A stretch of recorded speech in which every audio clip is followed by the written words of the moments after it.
Hey world, you are tuned to Anywhere the Needle Drops. I am your host, Justin Flagel. If you are new here, welcome. What we do here is we talk about the cool, the awesome, the fascinating. We chat with great people doing things in the world of music and culture here in Michiana and beyond. And today we sit down with author Stephanie J Salisbury. Now, if you're a regular here, you know most times we talk to musicians. A lot of the folks I chat with are in the music world, but we do this too. We talk to other folks, and Stephanie and I go back a ways. I met her originally through her husband, Steven, and we connected over writing at some point. Stephanie helped me with a table read of my screenplay, The Good Man, as well as some great feedback coming out of that whole process. And just an all-around cool individual and a great author. And Stephanie has some new works out that we discuss today, so we're going to get into all of that shortly. But before we do, how are we all doing? It's the sun's shining, the days are a little longer. It's still a little chilly out. The nights have been cold, the days are getting warmer though. It's actually been kind of nice, you know, having those cool nights, waking up and the day slowly warming. It is a bit odd weather, but it made for a great Rebel Art Fest weather day yesterday, and that was such a fantastic event. 10 years of Rebel Art Fest. Congrats to Nat and Michelle and the team they have that put that together. I actually volunteered for the first time this year. I had taken last year off of the fest for personal reasons and decided I wanted to get back to it this year, and a new way to get back into it was to volunteer. So I was up there in the morning helping set things up and having a good old time, and just hung out throughout the day afterwards. Saw so many cool people involved in the local scene and the music scene, folks from Dance Society, folks from South Bend, Niles, Michiana region. Just, it's such a wonderful event. More hugs than I can even recall. Yesterday there was so much love out there. Rebel Arts Fest, great events. What a music lineup. What good people. Again, congrats to Nat and Michelle on an amazing event. I hope you were able to check it out. If not, be sure to mark your calendar for next year. And check out all that Nat and Michelle do online. You know, check out Make South Bend. Check out a few episodes back when Nat and I actually chat on this show. So, yeah, speaking of chats, though, let's get to our guest. You're going to hear me sitting down chatting with Stephanie J Salisbury about her latest release and her writing world in general. Enjoy. Here's to life.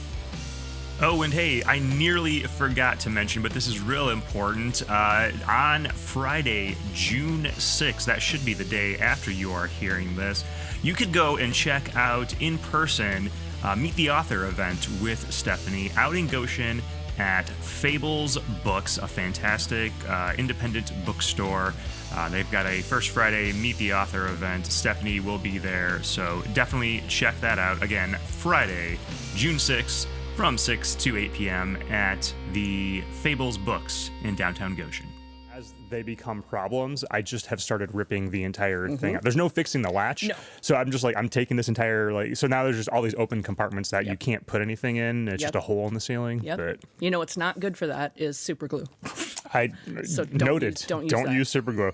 I did try taping them closed, and then that didn't, it was a whole thing. Nope. So yeah. Nope. Just paint a mural up there. There we go. Yeah. You know? Okay. Make it art. Make it art. So make everything art.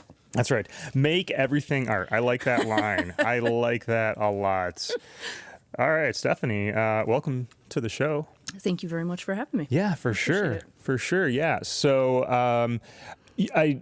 I've seen via the social media and the newsletter, it seems like a series of releases since we last talked. So I'm not actually for sure what the most recent release was or upcoming releases. So what's the newest thing going in your writing world now? So the newest thing launched mid-March, March 18th, in fact, because that was my birthday and I was trying to guilt people into buying things. There you go.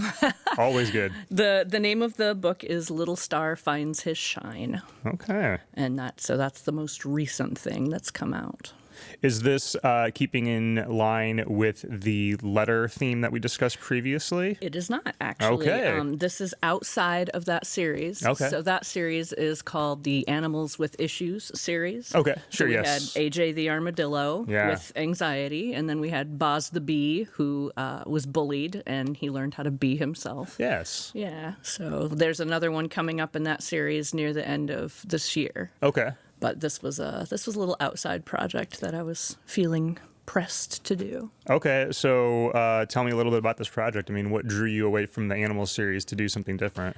So actually, I wrote the third one in the animal series near the end of last year, and because we're not fancy pants best-selling authors and illustrators, we have to do things slowly. So my illustrator for the Animals with Issues series, Rachel Barton, who's also works, also is a mom, she has the manuscript and she's working on it in the meantime when she has, the time to do that. So I thought, well, I can write things usually faster than she can illustrate, and I can work on a different project in between. Sure, okay. Yeah, so I thought about what I could do, and this little idea about a star came to me. Do you want me to go ahead and just Please do. tell you the yes. story of the story? Tell us the story. Yeah, Okay. I want to hear it. So Little Star is brand new. He is up there shining his little tiny shine and stretching his arms out, and he sees all these other stars around. So he feels fairly insignificant. And, he sees that everybody else is doing things. They know what they're doing. They're big, they're shiny, they're twinkly. He thinks, well, everybody on Earth can see them all the time, and why am I even here, basically? Yeah. And so in the midst of his lament, the sun starts to come up, and the sun obviously is the biggest star he's ever seen. He's brand new. And she tells him kind of the story of his worth. She listens to everything that he has to say, and she gives him a new perspective on it. And by the end of the story, he realizes that even if he is meaningful to one person, he has meaning. He has worth. He has a purpose, and it kind of makes him overjoyed to see what's coming next. Sure, yeah. Yeah. Okay, excellent. So, I mean, not, obviously a star is not an animal, but it doesn't seem entirely removed from Right. themes of the Animals series. Right. Yeah. Similar target audience age-wise? Yeah, or... basically. I mean, when my son was born, who's 9.5 years old now, which Oh, is wow, really? ridiculous. I know. So when my youngest son was born, and I started reading to him pretty much the day he was born, any little book, picture book, or whatever. I just wanted him to hear the sound of my voice, wanted him to hear different words, get a big vocabulary and everything. They say you're supposed to read like 1,000 books before kindergarten. I think we read like 1,400 Okay. before he even, turned 5 and went into kindergarten. So I always say the age range of the books that I write starts at birth. It's not little tiny picture books where, you're just looking at a picture of a cat or something like that, but you should be reading to your kids or to any kids. I would say it would go up to like maybe second grade, like Okay. a second grade level. Yeah. I always use a bit of a higher vocabulary because I don't feel we should ever talk down to children. I always talk up to children, and if they don't know a word, I'll tell them what the word means. I've done that with all of my kids, but this one in particular was using the word facetious when he was like 3. Oh, wow. Correctly. Not just randomly. He was correctly using the word facetious. Nice. So, Okay. yeah. Having met him, I could see that. I could see Yes, that, actually. yes, Yeah. absolutely. That seems on brand. Right. So that's interesting. So I don't have children. I was the youngest of 2, so didn't spend a lot of time around kids younger than me, and I've always felt as an adult very awkward around kids. Never quite knew how to speak with them, interact with them, or anything like that. And so I sort of defaulted to just interacting with them like I interacted with other adults because I didn't know what else to do. It wasn't because I thought that was like an intentional thing. That's how you do it. I just did that because I was like, I don't know how to talk to this creature, so I'm going to talk to it like this other creature over here. And that seems like to those be are the right instincts. Yeah, that seems to be what works, right? Yeah. Well, and kids are like anybody else, right? They're human. Yeah. And so they want to feel respected, right? And validated. And a lot of adults have the tendency to just dismiss things, right? We want to show the kid where to go and what to do, and now get out of my way and go do the things that you need to do because you're supposed to do A, B, and C, Sure. right? Yeah. But would you treat your friend that way? So no, why would you treat your child that way, or anyone's child that way? I try very hard not to fall into that trap, because that is how typical parenting is, right? You do the thing I said because I say so. Yeah. But also, I don't like to be talked to that way, right? If some other adult came up to me and was like, you need to go do this, and I asked a question about why, and they just demeaned me, Yeah. I would not respect that person, and I would really not want to be around that person. So I think that we need to treat children like any other human being, like we would want to be treated. Yeah. Now, I understand that there are many times that can't happen in parenting. Like, oh, honey, don't run out in the street. Why not? Just don't run out in the street. Yeah. The conversation comes now. later. Yeah. Correct. Yeah. But in any situation where you can take the time to explain, take the time to listen, because even if you are not interested in the 45th time that your child is telling you about Minecraft, something might come out. And if you're listening to them and they trust you with the little things, they will trust you with the bigger things later when the bigger things come. Yeah. Yeah. Well, and also, something that I know as a philosophy in storytelling, when it comes to audiences is, you don't talk down to audiences. If you bring something that might be conceived as somewhat elevated, the audience will meet you there. If you give them an opportunity, and one of the mistakes I see so often in movies, which is a format I love, is when they really dumb things down for audiences and really don't think audiences are capable. Right. And that tends to just make for bad storytelling. Absolutely. Right? And the more we do that in movies, the more we do that in art, the more we do that in parenting, the dumber people are going to get. Yeah. It's just like, if you're having to spoon feed adults, then how are we ever going to continue evolving as a species, as individuals? How are we ever going to get to a point where we're thinking on our own? Yeah. Critical thinking is such a sadly lost art these days. Yeah, and I think audiences also can sense that, and that turns them off. So even if the story you're trying to tell, or if there's a message in there that you're trying to deliver, even if that's all good, people sense when they're being talked down to, and they're going to be resistant to taking that in. Then, right? Right. So there's a part in this book, in fact, where it's kind of subtle. There's when the son is talking to Little Star and explaining how he has worth and giving him an example. There's a whole spread that shows a little girl down on Earth. Now, it's not talked about what's happening with the little girl and why she's feeling the way that she's feeling. It just says she had a really bad day and she really needed you today, Little Star.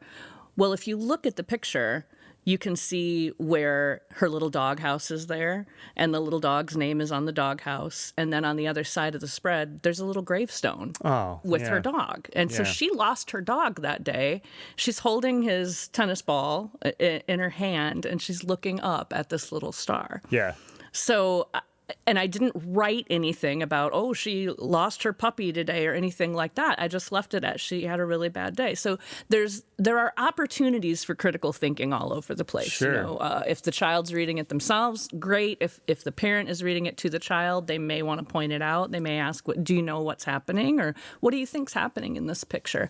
There's always opportunities to learn more and to think beyond what you're given. And I think all too often we don't we don't take those opportunities and we don't give those opportunities to other people, particularly children.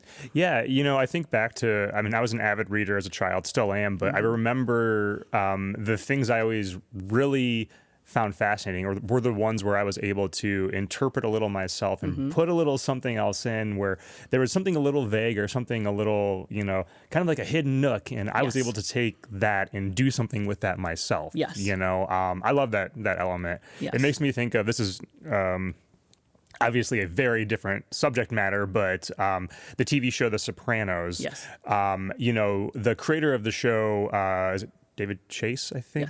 Yes. Very famous for leaving a lot of things unanswered, leaving a lot of question marks there, that sort of a thing, all the way up to the infamous last scene finale, which I love. But I loved it. Yes. In the minority, you and I, though, because I have had several discussions in bars, coffee shops, and everywhere else, and I've never been on the winning side of that as far as the majority is concerned. But I love that philosophy of, you can give your audience a little something and they don't need to necessarily have all the answers, right. So I like that element in there. Even making up your own ending, The Lady or the Tiger, that story from many years ago. You open the box, is it the lady or the tiger? Which one's going to come out? And it's the same situation. When you leave that opening for audiences to think for themselves, I just feel like people become more intelligent. Yeah. They become more intelligent when you give them those opportunities and when they take those opportunities on their own. We live in this culture that is so constantly bombarded with information from different places and different people, and it ends up as an echo chamber. We're constantly getting all of this information and we don't really think for ourselves. Yeah.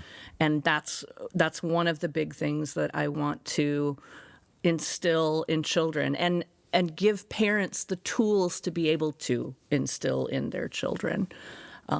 It's a big part of why I write what I write. The main message of what I do is, you'll see it all over my social media, you'll see it all over my website: love, kindness, acceptance, and inclusion. Yeah. And these are such simple concepts when you think about it, when you look at it on the surface, but to be able to teach children from the beginning what these things mean and different ways that they can show love and kindness and acceptance and inclusion to other people. Parents don't always have the tools to be able to do that. They might not have come from a family who had any of that. They might not have some of that themselves. But when you let children think for themselves, when you read these books to them and it guides the parents along with the children. Yeah, for sure. Yeah. I think complexity in storytelling is definitely important, and having those kinds of messages in there is important. It's not to put down something like, some of the entertainment on social media or reality TV, or I'm a huge pro wrestling fan, that can't be all your diet, though, right? Like, if all you ate was Wonder Bread, then you're not gonna be a person getting the nutrition that you need. You have to have complex storytelling that challenges you, makes you think, invites you to interpret. So I think that's fantastic, especially starting at this young age. So that's awesome. Thanks. Yeah, all right. So that book is out now. That book is out now. You can find it on my website, www.authorstephaniejsalisbury.com. There's a link on Amazon. If you don't want Amazon, you can write me through my website and I will mail you a signed copy. It's slightly more expensive because I have to pay for the shipping. Jeff Bezos isn't doing it. But if you want to go that route, I'm happy to go that route as well. Definitely, yeah. And we'll have the link to the website in the show notes too, so everyone can very easily get over there and buy a copy. So is the book out there in are there any local bookstores or bookstores anywhere for that matter showing it off, or is it just online only? Or right now it's online. We are doing a launch at Fables Books in Goshen. Excellent. That's going to be on June 6th, which is in conjunction with the Goshen First Fridays. Love that bookstore. Yeah, me too. They have my other two children's books there as well. So that's 6 to 8 at Fables in Goshen on June 6th. And they'll be doing a meet and greet. So you can come, you can meet me. I will write out the book to your child or to a child. I can do a dedication in it. I can sign it. And then you just buy it right there at the store and take it. Awesome. Okay. Well, that's exciting. Yeah. You get out there, get the copy of the book. Yeah, that's cool. Yeah. Cool. Yeah. All right, so let's go back a little bit. How long have you been writing stories? I always love answering that question. So since second grade. Okay. Yeah, I went to Brandywine. I grew up here in Niles, Michigan. I went to Brandywine Elementary, and it was this big double classroom. It was Amy Andrews, and Nancy Dunning. So it was kind of a new thing they were doing, this double classroom, and they would kind of switch classrooms like back and forth within the classroom. So some kids would go to one teacher for math, some would go to the other for language arts. But one of the projects we all did together was we got to write a story, and then we got to illustrate our story, and we got to pick out wallpaper from like wallpaper books, right? And we would cut out wallpaper for the binding and use yarn, and we would string it together. So it was really cool. My first book came out when I was in second grade. So nice. What was that? 1985, 84, something like that. It was called Tanya the Brat. Okay. And it was about my little cousin Tanya, who was, and this may be a shocker, a brat. Mostly I didn't like her because she was 2 and she was cute, and no one paid attention to me because they were paying attention to Tanya. Yeah, sorry, Tanya, if you're listening. But it was, I assume grown out of the brat phase at this point. I hope so. I haven't seen her in a while. Okay. But I think she turned out to be a pretty good human. And I believe it was also mostly my jealousy and not actually her problem at all. So anyway, yeah. So since second grade, I did a lot of writing. In fourth grade also, I had started to get kind of into mystery and horror and things like that. I was watching horror movies from a very young age. Like, I think I saw Poltergeist when I was 4 or 5. Nice. So, Yeah. And there was a lot of Stephen King stuff and things like that. So I wrote a little story called The Library Mystery, which was something about I think it was a vampire or a werewolf that was like in the high school or in the elementary school library. Apparently the teachers enjoyed reading my writing. I'm not sure if that's a good thing or not, or they were just like, man, this kid is whack. What's going on? I actually have still like the storybooks I also wrote in first, second grade-ish, all those. I still have those around. I was just going through, I had this box and these binders full of all the stuff I've ever created in my entire life, and it goes all the way back. And I have this one story I wrote. It must have been first or second grade, and it's about this dragon named Ernest. And I don't know what I was watching or reading, or if it was just something internal, but I read that story, and it's dark. Like, it doesn't end well for the dragon. And I'm just like, I'm wondering back, little second grade Justin, what did Mrs. Tenorelli think when she read this story for class? Right. Did you get sent to the principal's office or anything? I don't recall that. We might need to talk to little Justin. Yeah, might be having some issues. Well, yeah, it was more of a tragedy, really. Sure. I just think, maybe I was just in tune to tragic storytelling. Maybe that's it. Yeah. We'll go with that. Yeah. We'll go with that. I have one of those trunks full of all of my writing too. It's fascinating, that stuff. Yeah. When I was younger, with all of these hopes and dreams back when I was younger, I thought, someday this might really be worth something. When I'm a best-selling author, hey, it still could happen. People might want to thank you, Justin. Yes. Thank you for keeping the dream alive, my friend. But yeah, I thought I want to keep all of this to see like how far I've come and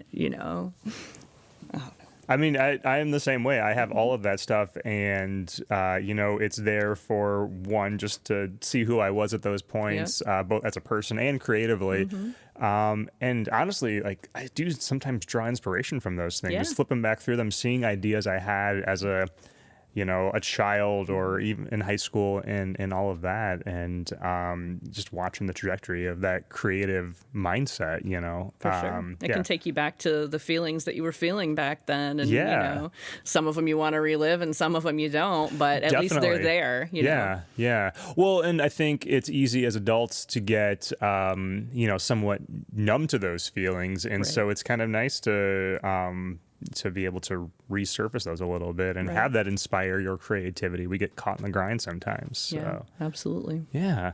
So, what was the first officially published book that you wrote in your career? It was called Nella Familia, which is Italian for In the Family. Okay. It was, it's lovely that you referenced The Sopranos earlier, because my husband and I, we've been together for like 23 years now. And so this was early on. This is before we were even married. And he's like, what? You should write something like a mafia story where the guy's not really a bad guy. Like, he doesn't cheat on his wife, and he, Sure. and he, has negative feelings about what he's doing or whatever. And I was like, yeah, that's a great idea. So I started writing this story, and it's basically, it's a man and a woman. They're a young couple. They're married. They have a little 7-year-old. And the gist of the story is, how far would you go to save your only child, right? The man's uncle is the Chicago mob boss, but he has distanced himself from his uncle for so long. Like, his wife doesn't even know that he's related to this man. He blames the uncle for his father's death when he was a child. There's flashback scenes in it and stuff like this. Yeah. So their little boy is getting ready to go to Six Flags with some friends because it's set in Chicago, and they get into this terrible car wreck pulling out of the driveway, and talk about dark, man. The little boy is basically on life support, right? And the insurance only pays so much. And are we going to keep him on life support? What are we going to do? How are we going to pay for this? And so the dad finally tells the wife, listen, this guy is my uncle, the guy in the mafia. He's rich beyond belief. Yeah. I'm going to ask him for money. And he breaks down and he talks to his uncle and he asks him for money. And the uncle says, I'm not giving you any, but you can work for me. Oh, wow. So now So now he's doing these despicable things that his entire, every fiber of his being hates, but he's doing it for his son to try and keep his son alive and see if anything comes of it. So. And how long ago was this story written? Gosh, I feel like that was maybe 2004. Oh, wow. Okay. Yeah, right. So then I've had some since then. I did, there's another book called Women I've Been, which is an anthology of short stories and poetry. And a late night double creature feature, which is a couple of short horror stories that I just published as one book. That's like $2.99 or something that I put up on Amazon Kindle. Yeah, and then, so I also wrote, I think you know this story, my husband and I tried for 11 years to have a baby, and nothing, like not a single pregnancy in 11 years. And then when I was 38, I got pregnant. Yeah. So I wrote this one-woman play. It's an hour and a half long play about the whole situation, about the anxiety and I grew up Christian, I believe in God, I believe in Jesus, and the conflict there, like I was so angry at God, and then I was hurt, and then this finally getting what I wanted, and now it's considered a geriatric pregnancy. Yeah. And so so I wrote all that, and I actually performed it myself. There were 2 weekends of performances several years back, and then I went ahead and I published the script for it. So that's out there too. And then after the kid was born, and I started rethinking pretty much everything in my life, I thought, this is what I really want to do. I want to help parents, and I want to help kids, and what do I want for my child growing up? I've got 3 adult children. They're already grown, and they've become who they're they are, and I mean, they're continuing to become who they are. We all do till we die. But what do I want to see in this next generation? And then I started writing for children, and that's how we got to where we're at now. That's awesome. And I know this, but listeners may not think of this since we're talking about you writing, books for children. But as you've mentioned a couple of times, you are, as I am, a horror fan. Yeah. A couple of years ago, I wrote a horror script, and Stephanie was a huge help in me doing some of the editing on that. Loved it. Yeah. I love that dynamic because, I think from the outside, there can be a lot of kind of questioning of people that love horror so much. I find the same kind of thing in the world of music when it comes to like punk rock and metal. And honestly, some of the kindest people you will ever meet are the people that play the loudest, most obnoxious music, or people that love horror. They're also just the most kindest, gentlest humans you'll ever encounter. Absolutely true. Yes. I was listening to Motley Crue on the way here. Yeah. Yep. So, is there ever going to be, do you foresee writing any horror or horror adjacent stories for kids in your, I'm not opposed to it. I definitely want to continue on the lines that I'm on. I think you can have a love of horror, but also be all about love and kindness and acceptance and inclusion too. Yeah. I think one of the things that I love about the horror genre is, the description, it's so descriptive. And that might be gross and disgusting and horrifying. But if we use description in our writing, especially for children, and get used to writing in a more descriptive way, appealing to the senses and things like that, I think that's useful in any genre. So I think that's one of the things that draws me to horror so much. But I don't necessarily see myself writing horror for children. I'm not really like an R.L. Stein or anything like that. But I certainly did my share of watching it and reading it growing up. Christopher Pike books were like the best thing ever when I was a preteen. Yep. And I started reading Stephen King when I was probably 12, early on. Yeah, those were the best. The Christopher Pike books, the you mentioned R.L. Stein, the Goosebumps series, just all of those. I ate those up as a kid myself. So all right, so the ABC series, do we have any new ones in the works on the way for that? So the next one coming is going to be, it should be out in November. We're shooting for November. Okay. It's called Christy the Capybara. Okay. All of the Animals with Issues series are alliterative, so not only do we talk about an issue that the animal has, kids can also get practice with repetition of a letter and a sound. Christy the Capybara is very near and dear to my heart. First of all, capybaras are adorable.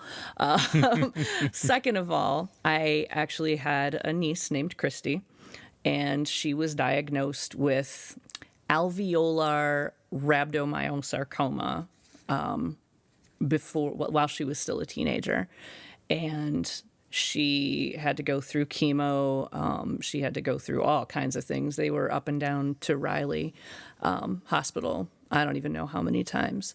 And she was doing really well for a while. She actually was considered cancer-free for a bit, and then it came back, and it took her right after she turned 18. Oh, jeez. We lost her. It's about 8 or 9 years ago now at this point. And, obviously that was really, really hard for the entire family. It's not something you ever get over. But my husband and I established a scholarship in her name at IUSB, where he works and where we work. And so she wanted to go into nursing. That's what she wanted to do because she had seen all of these wonderful people that, helped take care of her and everything. And so we did that. And all these years later, I thought, because she had a couple of younger siblings, well, three younger siblings. One was fairly close to her age, and the other two were just very, very small, 4 and 2, 5 and 2, I think, at the time when she passed. And I thought about how hard it is to explain cancer to a young child? You know, it's hard enough for anybody to grasp the concept, Yeah. right? But to a young child, like, what's happening to my sister? And now what happens to my sister? You know, what Yeah. it's not even fathomable. But I wrote this story as a very simplistic way to kind of explain some of the process, right? To explain chemo. This sounds a little silly. She was supposed to be Christy the crocodile. That's what I was thinking in my head the whole time. And then capybara popped into my head because capybaras have hair. So when a capybara goes through chemo, a capybara can lose some hair, Sure, yeah. you know, or all the hair, and you can see the little patchy hair growing back in. And so it would be one more tool to explain to children what's happening. Yeah. Yeah, so that's what that's going to be about. Christy the capybara, and she has cancer, and it doesn't have a sad ending. I don't want to traumatize children, but there are other characters in it that, you know, you don't see anymore later in the story. Again, with it's subtle but critical thinking, Yeah. right? Like the parents can decide how much of the story they want to explain. Sure. It's not all like, well, some people die and some people don't die. That's not in there, Yeah. right? The parents or the caregivers or whoever's reading the book to the child can be the one to decide how they want to use this tool. Do they want to read it and leave it at that? Do they want to read it with the child and ask questions like, what do you think about this? Or what do you think happened to Mr. Cow? Or, you know, whatever Yeah. it happens to be. Yeah. Yeah. Wow. All right. Well, you also have to keep us posted when that comes out. For sure. Do you have, you know, it's a long alphabet. Do you have all the letters already figured out at this point, or are you still picking them as you go? I have a little Word document. I do everything in Microsoft Word. People are like, I'm going to send you this PDF. No, don't send me a PDF. No, I want Microsoft Word. Here's an Excel sheet. No. Anyway, I have a Microsoft Word document that has a whole bunch of them that I had started brainstorming. And my son Stevie was a couple years younger. He's 7 when I started this, and so he was brainstorming some with me. So Yeah. there's definitely a Stevie in there. I think Of he wants it to be course. Stevie the Snake. All right. All of 3rd grade, he would write his name on the top of his papers for school, and he Yeah. would write Stevie the Snake. So that was last year. He's since grown out of that, but I'm pretty certain he's adamant about Stevie the Snake. So I got to figure out what Stevie the Snake's issue is. There you go. Yeah. Is Rachel serving as illustrator for the whole of the series then, or She is. So Rachel and I have a little pact together. I won't try to make her do more than 1 book a year because we can't handle that. I can Sure. write, like I said, you know, faster than she can illustrate, which is absolutely understandable because I cannot do what she does. Oh, I mean, yeah. she puts so much effort into this that it's above and beyond. She's coming over tomorrow, actually, and we're going to start kind of storyboarding Christy the capybara so we can get that started with the illustrations. But there are a couple more people that I have in mind that may also collaborate if she is unable to do more than 1 a year, because I don't think 26 years is going to be a good timeline for yeah, that's fair. every letter of the That's alphabet fair. to come Yeah, out. yeah. I mean, it would be cool if kids that read these when they were little are, you know, reading Yoakum the Yak to their grandchild someday. But no, I definitely think we'll probably have to have some more. And it's not going to be me because I can't illustrate to save my life. Yep. That's fair. So what has the response been from parents and kids who have read the books that you put out already? I've had a positive response on everything. I haven't had any complaints, which is really nice. And I would like criticism. You know, I mean, nobody likes criticism, but if you have criticism, I would like to hear it. Sure. Because the whole point of doing what I do is to help the parents and help the children, right? So if what I'm doing isn't working for one reason or another, I want to troubleshoot that. I want things to be better. So I even have on my newsletter that I want to hear from you. So there's an email on my website. You can email me. Please sign up for the newsletter because you get information that other people don't get. Yep. But no, overall, like the response has just been so positive.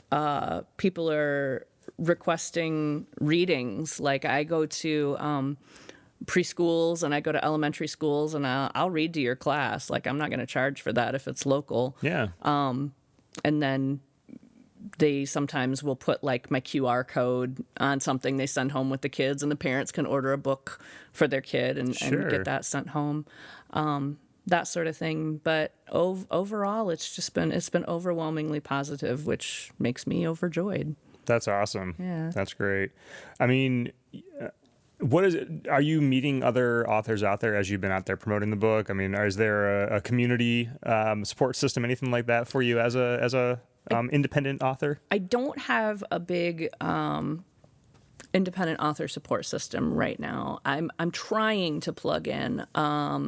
Most of what I have the ability to do is online, because I have an actual job too besides this. So I'm working a lot and parenting and on all that fun stuff. But the biggest problem with that is whenever I try to find a community online, I'm almost immediately hit with people trying to advertise to me. Sure. Right? Like, oh, I see that you have a book. I would like to do A, B, and C for you, and it will only cost you $300. And I'm like, dude, do you even know how many books I have to sell to make $300? Thank you, but I can't do that. Yep. It's like the email address I have for my my screenwriting stuff. I get all those offers. Yeah. There's so many ways you can spend money to help. Oh, for sure. I get phone call. I don't know where they're getting my phone number, my dude. Like I don't. My phone number is published nowhere. It's not on any of my social media. But I'm getting phone calls of like, oh, we have read your book, someone said AJ the Armadillo. I'm like, I feel like you haven't. What genre is this? Okay, you read my book and you're asking me what genre it is? Yeah. Really? Yep. It's a 32-page picture book. If you can't figure out what genre it is, I feel like you're a scammer. Yeah, so it's hard. It's hard to get plugged in. It's hard to have time to get plugged in. Sure, yeah. It's hard to meet anybody. Like, how many times have we tried to get together even? Definitely, yeah. And yeah, it's just, it's really difficult to balance my time with work and with writing and with parenting and with wifing. Well, and writing is in many ways a solitary activity, and then not to ruin anyone's dreams, but not generally a very lucrative career path. So, we often have other jobs and things keeping us busy. So it makes sense. You've got the job that your heart loves, and then you've got the job that pays the bills. Exactly. Which is not to dissuade any writers out there. Write your stuff. Find the way to do it. Just, don't expect a big paycheck for it. Correct. So. Make the art. I mean, if you want to make money writing, there are definitely ways to do it. Definitely. And I have in the past. I've worked for magazines. I've, sent things in locally. I've sent things in nationally, and I've gotten paid for things. But that's not where my heart is. This is where my heart is. So. Yeah. Well, it's awesome what you're doing. I love the messages and everything. Yeah. So we did not talk about this before, but did you have any interest in maybe reading a couple of pages of the new book to us? Yeah. All right. Definitely do that. Let's do that. Sure. All right. Interesting. Let me see. Little Star was brand new, stretching his arms as wide as possible, quietly shining in the night sky. He watched the other stars, the big stars and the bigger stars especially, and envied all the brightness he saw. The big stars were showing off for each other, a twinkly twitch here, a great stretch there. Nobody even glanced in Little Star's direction. The bigger stars were quite confident. They each had a job to do and were certain that their shine was the most important one in the night sky. Of course, there were other small stars as well. But Little Star watched in awe as they worked together to create beautiful pictures, or at least some lovely lines. It made Little Star wonder whether anyone would ever notice him. As the night grew darker, Little Star started thinking about how small his shine was, and that with all these other big and incredible stars around, he probably didn't even matter at all. And while he lamented, a beautiful haze crept across the sky. At first it was yellow, then orange with a little tinge of pink and lavender. Little Star had never seen anything quite so magnificent, though that wasn't surprising, since he was new and all. "Hello there, Little Star," came a kind and gentle voice. Hello?" "Are you wondering who I am?" the voice asked. Little Star nodded to no one in particular, and just then the biggest and most beautiful star came into view. "I am Sun," she said. That's probably enough for now. All right. And again, this is an audio format, so you can't see at home, but the illustrations, I can see it's, the detail's really great. The color is really great. It's awesome what you guys are doing there. So. Thank you. There's a different illustrator for that one. It's not me, but it is a person that I love very dearly who did not want their name out there. They wanted to do art. So, hey, there you go. Yeah. Just doing it for the love of it. Exactly. Awesome. All right. Well, Stephanie, is there anything else that you want to make sure that people at home know about what you're doing, what's coming? No, I would like people to know how much, as an independent author, I really appreciate your support. I'm trying more than anything right now just to build my network. Yeah. So I'd love to have people come to the website, sign up for the newsletter. If you're local, and by local I mean anywhere in the Michiana area. I know that stretches pretty far, but I'm willing to drive. I love to come to elementary schools. I love to, I do birthday parties, heck. There you go, yeah. I love reading. I love reading to kids. So yeah, just get in touch with me, and I would love to hear from you. Yeah, definitely. The website's in the show notes. Sign up for the newsletter. Reach out to Stephanie. Buy the book. A line I say on most episodes of this show is, it's give musicians your money, but I'm going to amend that. Give artists your money. And I like this new one. Make everything art. That's pretty fantastic. Thank you. All right. Well, Stephanie, thanks for hanging out with us today, and good luck with everything you're doing. Keep us posted. Thank you so much, Justin. I appreciate it. No problem.